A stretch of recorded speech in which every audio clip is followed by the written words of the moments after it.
There we go. Just getting used to this gyroscopic mouse. Haven't used this thing yet. This is pretty cool, though. Look at that. All right. So, we're going to be talking about how to use ultrasound to pick up a DVT. And we use ultrasound for lots of things in the emergency department. Some things are very difficult, like appendicitis has probably got the most operator dependency of any ultrasound modality. I would say it's up there with the gallbladder is really tough, cardiac stuff. Then on the other end of the spectrum, you've got things like doing procedure guidance, which is really straightforward, I think. The aorta is pretty straightforward. It's a very single vessel. How do you screw that up?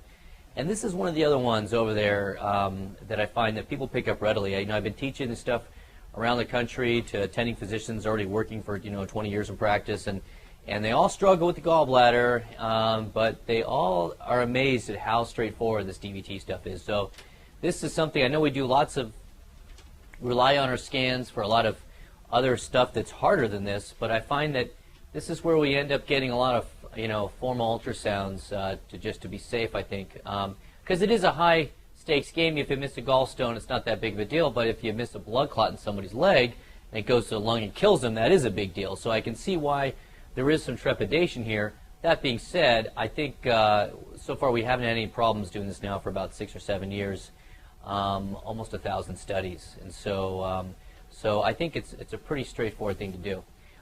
So how do you do it? Well, it's pretty straightforward. What you're going to do is you're going to take this linear probe, and the linear probe, it's got this flat area to it, and anytime we can get away with using a linear probe, we will, because it's high frequency. It makes beautiful images because of its high frequency bandwidth, and it's got best resolution.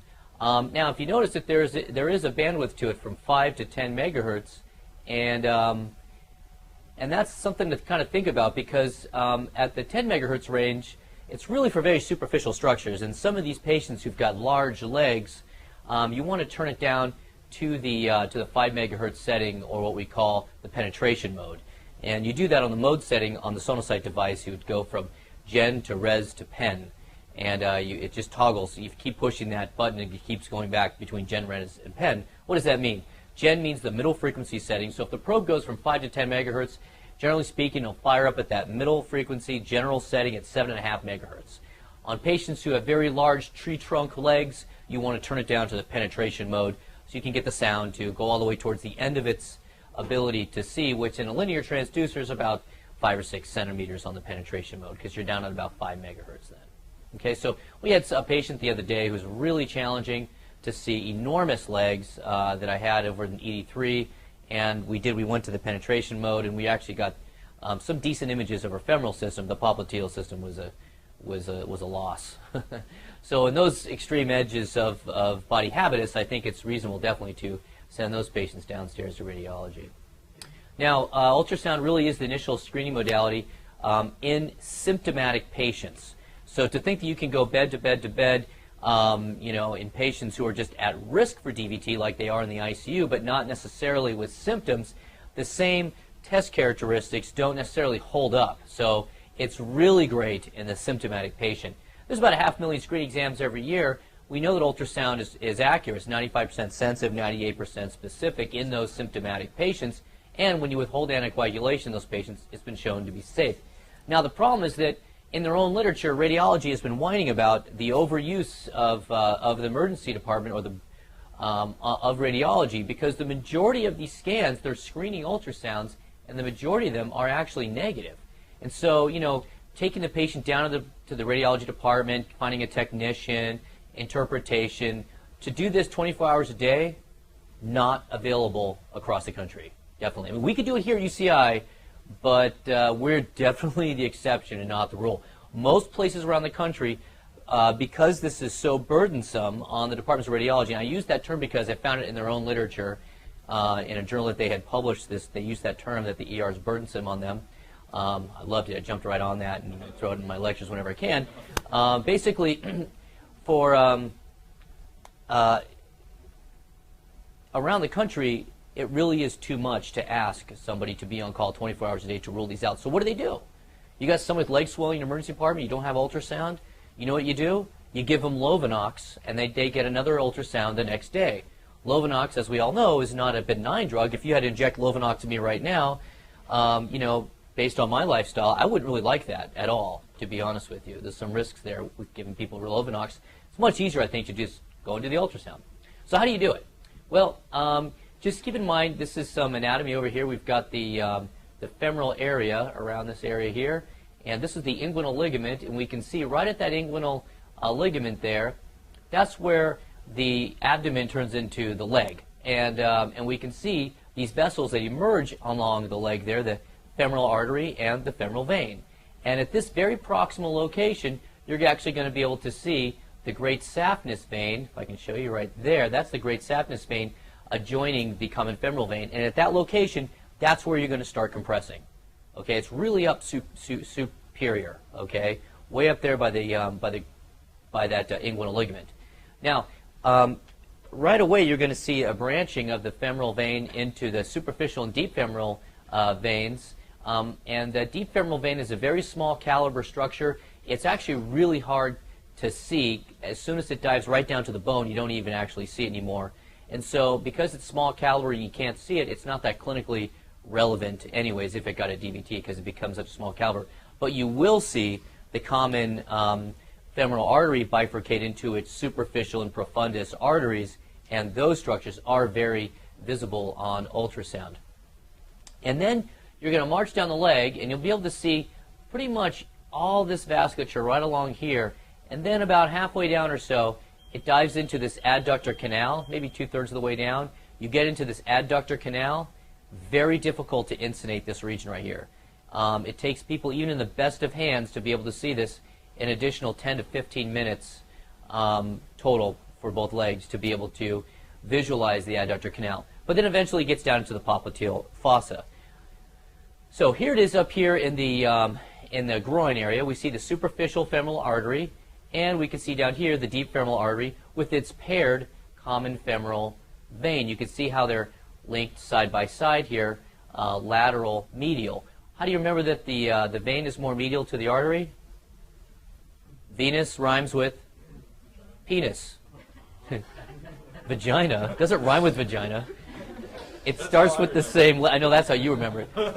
So, yeah, whenever I'm teaching this at the bedside, I have to decide if I'm going to say Venus penis or Venus vagina. But hopefully I get it right most of the time. But so which leg is this? Which leg do you think this is right here? If the indicator here is to the patient's right, is this the left leg or the right leg? Good, it's the left leg, as we're demonstrating here, adjacent in the picture. Excellent. Good. So, and that's kind of the course that the vessel will take. Kind of this is where you're going to be placing the probe. This is the sonographic window. And then right when you get to about here, you're not going to be able to see the femoral vein very well at all because it dives down in that adductor canal. But eventually, though, it comes all the way down to this popliteal region where we make good visualization of it again. And in that popliteal region, what happens is that the vein comes to the top in the pop, because now we're looking, oops, wait a minute, hold on, go back. Now we're looking we're looking behind the knee. So this is the skin line back here. This is actually posterior, right? Because we're looking behind the knee. The skin line's now posterior. And the first anechoic structure that we see in a transverse plane is going to be our popliteal vein, and the deeper, closer to the bone, will be the popliteal artery. And what happens is eventually that popliteal vein will sort of bifurcate and then ultimately trifurcate and quadrifurcate on you, if that's a word. And that's kind of where you're looking. You're looking up here in the superior aspect of the popliteal fossa down until you see, usually you see it bifurcate right at the top of the calf in that area there. And that's this basically 5 centimeter area that you're trying to compress. That's where you're looking. Now notice here, what I'm doing here is I've got the knee flexed, and I've got the patient's hip externally rotated and the knee flexed. That's the ideal position to put these legs in when you do these popliteal compression techniques. You could take your scan hand is on the probe, and then your other hand I place on the knee. So I'm not doing it right here, but I should. I should have so I scan with my right hand in these cases, and I put my left hand over here on the patient's knee, and then I compress these two structures together. Now sometimes you're looking back in the popliteal fossa and you just don't see what you're looking for. You don't see the popliteal vascular system, and probably because you're too lateral. You want to come more medial, more towards that biceps tendon, okay? and then you'll get to where that popliteal fossa, the popliteal vasculature is. It's kind of adjacent to that tendon area. And what I do then is I just start punching stuff. I start compressing. As I'm compressing, what's happening is I'm starting to see blood vessels open up and close. So it's really an active technique. If you just put the probe on there and stand there and stare at it, you may totally be in the wrong place, number one. And number two, if you don't start compressing stuff, you may not be able to tell the difference between, you know, like some of the muscle bellies and nervous structures and vascular structures. It's hard to tell. But once you start moving the probe around, then the images start to jump off the screen at you. So this is what it looks like. This is a still image protocol, just to show you what we're looking at here. This is, what do you think SV stands for? Good, saphenous vein. This is the location right where it dumps into the common femoral vein, and it's just adjacent to the common femoral artery. So venous penis, which leg is this? Right leg, correct. This is without compression, and then down here, this is with compression. Notice this large muscle belly now has come up and basically occluded the two venous structures, and we see the common femoral artery not getting occluded. So this is very proximal, because I see the saph coming in right there, very proximal. That's the first spot that I would start my compression technique. And according to the ACEP criteria, you're going to walk 5 centimeters distally from this location. And if you do so, you're done. You move on to the popliteal system. We'll come back to that. I just wanted to give you that little preamble. Now, full compression, this is what it looks like in that femoral area. We're looking here. There's no clot. You see this? This thing is easily compressible. Here's the two paired arteries right here. And again, we're at that right leg. Somebody was nice and labeled it for us. And we have nice full compression. You know you're pushing too hard if the artery starts to wink back at you, because it's pulsating. So just enough pressure to get the veins to collapse. Good. Now we're going to move on to what it looks like when we have a clot. You can see now this structure here is not compressible. The clip restarts. We can see over here, we can see that the femoral arterial system, we push hard enough, eventually they kind of wink back at us, and then here's our clot. Now here's something to think about. Once you identify that somebody does have a clot in their groin, this clip is just kind of looping itself. But I don't do a lot of teaching at this moment. This is when I stop compressing and I say, okay, this patient's got a clot in their leg.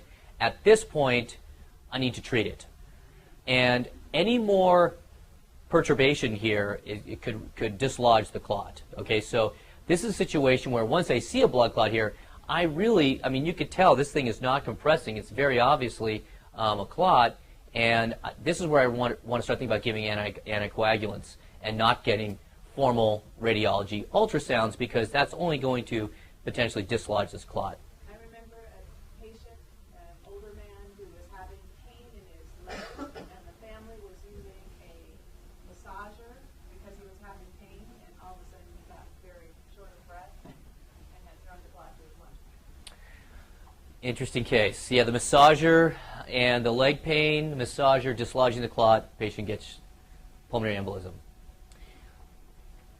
What's that thing Langdorf always says? The no good deed gone unpunished or something? I forgot how he says it, but that's the kind of the thing. Here, let's massage your groin for you.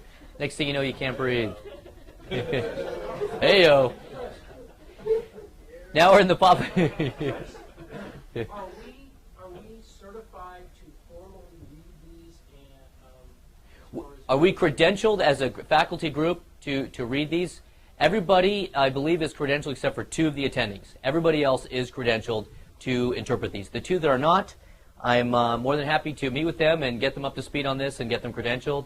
But the other 10 of us are. So the answer to your question is yes. the answer is Yes. yes. Okay, now we're in the pop, and this is what a normal looks like. This is the popliteal artery down here. Here's the popliteal vein seen up here. And again, if you're just standing there staring at it, it might not make sense. You've got to get in there and dig around and compress it, and then you'll start to see the structures winking back at you or not. If we move on to the to one that's a positive, now we can see here's that femoral artery. We're pushing kind of hard on it. It's pulsating, and this structure above it here, this is all the clot up here. So this whole structure here is I said femoral, I meant popliteal. This is all the popliteal vein up here. Remember, the vein comes to the top and the pop. Here's the popliteal vein, popliteal artery. This one's positive for a DVT. Now, the traditional technique, as I alluded to, involves starting up there at the inguinal canal and then marching all the way through that, all the way down until basically you reach the bifurcation of the popliteal vein through that adductor canal, okay? And it also involves, sometimes the adductor canal is called the superficial femoral canal. It also involves using a color flow technique, okay? And the other thing to think about as we go through this and trying to decide how to do this is, do we need to compress every single continuous millimeter, or do we march every 1 centimeter? And the answer is, in symptomatic patients, since clots involve whole or multiple venous segments, you can go every 1 centimeter in the fem and the pop. You don't have to go every single millimeter when you're doing your compressions. But the question still though in your mind is, can I skip this safely and move to the fem and the pop technique without getting in trouble by missing a clot that's isolated here to that superficial femoral canal or adductor canal, okay? And so there's been some literature out there to try to answer that question, limited versus complete technique for low extremity ultrasound. One study was done years ago in radiology. They did a retrospective study with 146 cases, and they did find one patient who had an isolated superficial femoral vein clot. And then they did a prospective study involving only 56 patients, and they found that there was no evidence, no thrombus was missed by the limited exam. Then emergency physicians did this at Christ Hospital the year before I got there to do my fellowship. They took 112 patients, they had 34 DVTs, and they compared themselves to radiology, using radiology as a gold standard. The radiologists were doing a full leg color technique, and it turned out that that they had pretty good agreement. There was one combative patient that the ED called positive, radiology called negative, and there was another patient that the ED called positive, radiology called negative, but the ED was so sure it was positive they ordered a contrast venogram that turned out to be positive. So, although that did count against the statistics when they just looked at emergency ultrasound versus radiology ultrasound, unfortunately. But anyways, they were able to do these in about 3.5 minutes, and the technique, the Doppler technique of augmentation, was not helpful there with a DVT. And that's what all the literature shows, that the Doppler techniques, the color techniques, are unreliable when it comes to their test characteristics. Tim Jang, who's now at UCLA, during his residency at WashU, did this study looking at residents doing ultrasound and found that residents had sensitivities in the 100 percentile range, specificities in the 91 percentile range, with 72 patients comparing themselves to radiology. But really the best study is this one right here. And this study was multi-center, prospective, randomized, consecutive. It was involving 22 authors because it was a multi-center study. And basically you fell into two groups. Either you were in a 2-point ultrasound group with a negative D-dimer, or you were in a, so either were in the 2-point compression group with a D-dimer, or you were in the whole leg color ultrasound group. And so if you were in the 2-point compression group, you either had a negative D-dimer or a positive D-dimer. If you had a negative D-dimer, you came back in 3 months. If you had a positive D-dimer, then you came back in a week. And then if that was, ultrasound was negative, then you went on to have a follow-up in 3 months. So all the patients in the 2-point group got followed up at 3 months. All the patients in the whole leg ultrasound group got followed up in 3 months. Now, what's interesting about the whole leg group is that they also included the caffeine. They marched their way all the way down through the caffeines, which they had a term for called axial DVTs. So there were 2,098 patients that got randomized in each group. That's what I mean by this was a good study. They had 1,045 in the 2-point group and 1,053 in the whole leg strategy. And essentially, at the end of the study, there was no difference between the groups. They had the exact same outcomes. And in the whole leg group, they were able to isolate 65 cases here of DVT, of caffeine. These are all caffeine DVTs basically right here. And they didn't treat these patients. They identified them. And nothing happened to these patients. They came back in 3 months, and if they had a progression to a more proximal vein DVT, or if they had worsening symptoms, they came back sooner, and then they got treated. But there was still no difference between the whole leg group that found the caffeines and the 2-point group that did not find the caffeines. Either way, the patients all had the same outcomes, which is another piece. There's been a lot of it, but it's another piece of indirect evidence to suggest that we do not need to treat caffeine thromboses. So, what about Doppler. Doppler or duplex is a term that means the simultaneous ability to look at grayscale ultrasound as well as superimposing color over it, looking at the moving red blood cells, the Doppler shift in frequency of the moving red blood cells. And that term duplex is sort of an old school term, and it means seeing both these things at the same time, which nowadays every single ultrasound machine does duplex. It's sort of a leftover term. Yes, Dr. Schultz. Just back to that one previous slide. The study, did they look at what was their outcomes? PEs? No, just their outcome was DVT. Okay. Was DVT. So they weren't looking to see if there was, with the people with the clots in the calves, if they developed post-fluvitic syndrome or any other. They didn't look at any other morbidity factors for the catheter fluvitic syndrome. No.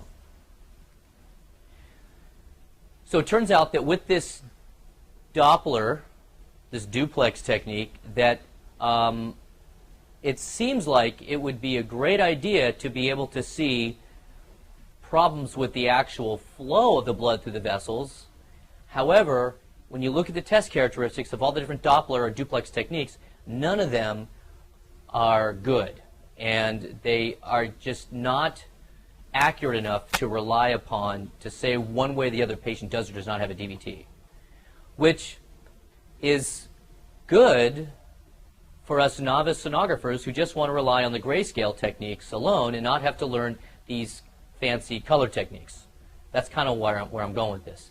So if you look at any radiology textbook, you'll see that the color techniques have a lot of problems with their test characteristics, whereas the grayscale doesn't.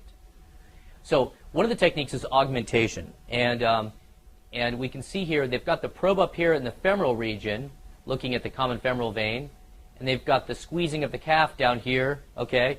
And as you squeeze the calf, here's that common femoral vein here. There's a filling defect, and this is a positive augmentation right now for a filling defect of the common femoral vein. Okay, so that seems pretty cool. Like, hey, why can't we always do this? But it does suggest when you have full color surrounding the entire vessel here that there is patency between the point of compression and the sampling site.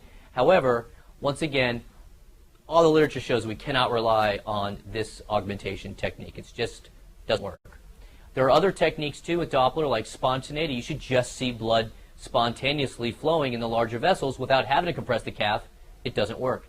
Phasic variation, that as you breathe in and out, you should see changes in the Doppler signal, but again, it doesn't work. What about clot echogenicity? You'd think that you'd be able to just visualize the clot and say, oh, there's a clot. And you did see that a little bit on some of those examples I showed you. However, clot echogenicity is variable. It depends on the transducer that you're using, the frequency it's at, how old the clot is, what the extent of the thrombolytic process is, and sometimes if the blood is moving slow enough, and if you overgain it a little bit, what we used to call poor man's Doppler, we could actually hallucinate a clot there.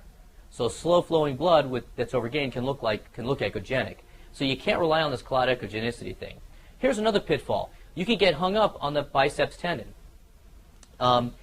Especially in really muscular individuals, these muscles back here are hard to compress, and you think you're not able to compress the probe, but it's just getting hung up on these muscles or that tendon back there, and you say, oh, I must have a clot here because I can't compress. Well, maybe you need to get the patient to flex their leg a little bit, relax. Sometimes if you've got an assistant to help you, you can roll them prone and have somebody, tilt their leg up at 45 degrees, 60 degrees or so, and then you can get in there and do your compression to really take the muscle tone off of there. Because any muscle tone at all back there can slow you down sometimes with your compression technique. And then a guy like this who's, really large or really uncooperative or somebody who's covered in stool, these are the patients that we need to refer, because sometimes we just don't have enough horsepower in our machines, our portable machines, to punch the sound all the way down to the vasculature. Here's another problem here. This is when you get in the wrong vein. This is a classic one. This somebody showed me. They said, oh, this is a negative DVT. Well, it turns out this is not a deep vein. This is a calf vein right here, or a muscle vein. This is superficial vein. Notice there's no paired arterial structure with it. It's just kind of all by itself over there. So you got to make sure you see the paired structures. And we've got this all the way down to a second ago, this depth was at 4.6 centimeters, and that's pretty deep. This person's probably got a really large leg, so you might need to If you're having problems getting good visualization, send them down to radiology. So just to kind of ram this point home a little bit more, the primary diagnostic criterion to rule in or rule out a DVT is the non-compressibility of the grayscale.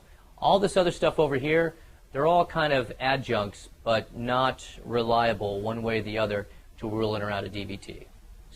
This is a table straight out of a radiology textbook. Okay, so let's go around the room and see if we can answer these questions.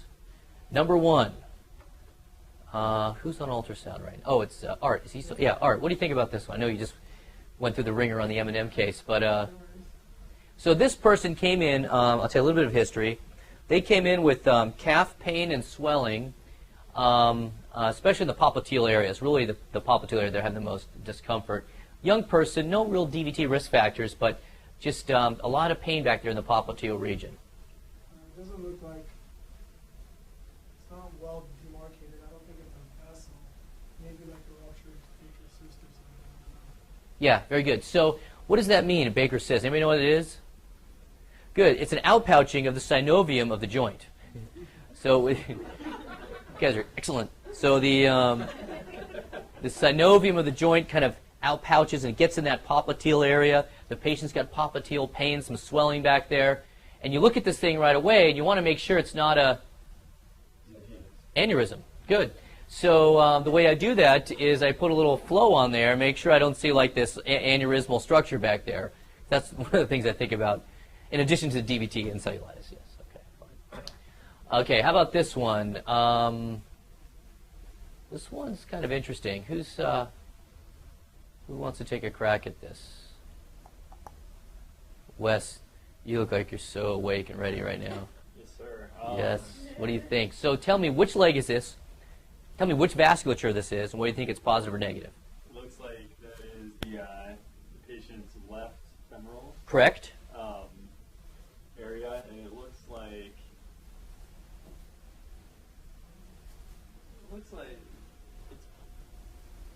it's pretty. It's not getting 100% compression there, and it looks like he's got like a little like sludging or something. Yeah, like this area right here. See how this is not compressed? This part down here compresses, but then this part right here does not compress. So technically speaking, I mean, this is a positive study. Okay, so it's a positive femoral vein there on the left. It's not fully obstructive, so it's a partially occlusive thrombus in the left femoral. It could absolutely be an old clot. Yep. If someone has real bad vascular disease, like peripheral vascular disease, is that thrown off in this study? Well, peripheral vascular disease is really on the arterial side of things, and so it doesn't throw off the study from the venous standpoint. You know, I mean, they're going to have a lot of, you know, stenosis and stuff, and narrowing of their arterial side with peripheral vascular disease, but the veins are still easily compressible. Would you treat this? Would I treat this? That is a great question, and I'd have to get more history about the patient. And it turns out with this particular patient, we got some more history, and they were already on Coumadin, and their INR was therapeutic. And so in that case, I wouldn't have to answer your question. So if this patient came in and they were not being treated, and I saw this, I think, and I had no prior history of this being like a chronic DVT, to really say that a patient, if the patient has a history of DVT, to say that they have a new DVT and this isn't a chronic DVT, there's only one way, and that's an interval ultrasound that shows full resolution of the prior DVT. And people say you got to be on Coumadin for at least 6 months for that to happen, or you need to have thrombolectomy. It's confusing. If this patient was never on any anticoagulants and I saw this, I would treat this. My issue is more these people come in like with histories of DVTs in the past. 2 or 3 years ago was treated for 3 or 4 months, resolved, now comes in, says my leg is swollen, and you get this. Yeah. And so it's like, what do you do with that? It's a great question. Clinical conundrum for sure, because to put them back on the anticoagulants, I mean, the anticoagulants have gigantic risks with them, and I really hate to. It's not, you know, just like putting someone on aspirin, but really, you know, anticoagulating them to treat this, and that's a real lifestyle killer right there. So, yeah, I think this would be likely in consultation with somebody, but most likely I would treat that. All right, Dina. What do you think? Hello.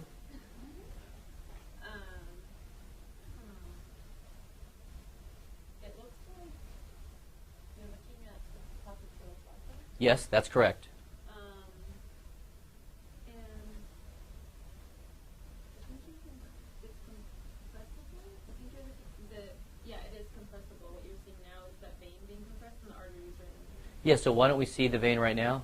You're compressing too hard. Perfect. Well done, Dina. She's like, I just took this course 3 months ago. So when you're in the pop, that's what I mean. You got to be bouncing around back there because you may already be pushing too hard. It's pretty easy. It's such a floppy vein. It's easy to have already be compressing it. Excellent. All right, Mervis. Mervilicious. I like that. Looks like we are in femoral region. Correct. Right femoral. Right fem. And that area looks compressible, but it looks like a lymph node or something above it. Very good. Yes. Here's that lymph node up there. Excellent. So if you've got a patient, this is nice. Kind of hard to visualize down here. Once in a while we see a good closure there, but I'll tell you what, you got a patient comes with like leg swelling, it's kind of red, and you're going back and forth. Maybe it's cellulitis, maybe it's DVT, and you're on the fence, and you see good compressibility there, and you see this kidney, what looks like a kidney, a miniature kidney up here. That's what lymph nodes look like. You see a little miniature kidney sitting here in that inguinal area. You can actually put some power flow on there, drop down your PRF in the 800s, 600s, and you will see good flow throughout that whole lymph node. They're very vascular structures. So, Where if that was a DVT, it wouldn't have flow? Is that what you're saying? well, when I first saw a lymph node, I was in my fellowship, Christ Hospital, ran downstairs to radiologist, this guy named Dr. Sokin, really cool guy. I said, hey, this guy's got a cool DVT. And he was very nice how he explained to me that that's not a DVT, that's a lymph node. I will always remember him and respect him for that, his gentleness with me. But I'll tell you, it really, that's what still, right, you see that and you go, well, maybe that's the SAF up there, something coming in. But, it's in that superficial tissue there. You can see it's not in the deeper tissues. So I already forgot your question. I got sidetracked. If that was a large DVT, I really appreciate your story. Yeah. I'll just keep telling stories to DVT, distract you from the would question. that likely not light up? It's just off my question. So your question is, what would it look like if you put flow on it? It would light up. It would be hypercoagulable. If that was a DVT and you put flow on it and there was flow going to it, does that say this is not a DVT? If there is flow going to it? If I see flow going down here or up here? Up there. And you're like, is that a DVT? There's flow. You're like, no, that's definitely not a DVT. Okay, so can I put flow on this to tell if that's a DVT or not? Once again, I would caution you to use any of that flow stuff to say somebody's a DVT or not, because all that literature is so bad for that. The color parameters that you use for the color augmentation and the respiratory variation are way higher PRFs than we're using, much lower sensitivity. Here you have to turn the sensitivity of the Doppler way up to see any flow in there. So it's like you can't even compare the two. That probably didn't answer your question, but that's how I would use it. Dr. Schultz, you're asking me if I have an example of a lymph node that's got nice flow to it. Not in this talk. I'm trying to be sure this isn't a DVT. You say it looks like a lymph node. Maybe if I see 1,000 of these, I'd recognize it. But yeah, I could see how I think it's a non-compressible vascular. That's the first thing I thought when I saw that first time. Yeah, you basically identify the vasculature down here as separate from this lymph node. See, the vasculature is down here, femoral artery, common femoral vein. If I see that, I don't have to worry about the image above it. That's what I'm saying, yes. So you rule that out by simply seeing the vessel. Seeing the vessels beneath it, yep. And putting it into the clinical context that, hey, this guy's got a red swollen leg. This really, I would expect to see a lymph node there. Yeah, you have to go back and examine it. It's in the hands of the clinician. I know, when all else fails, you have to do the labs and the x-rays, then you got to go there. Got to go look at the patient once in a while. I know. Sometimes I get sucked into. Okay, now, Austin. Austin. Yeah, so this looks like What leg? probably the left leg. What do you guys think? I would say incorrect. It's the right leg.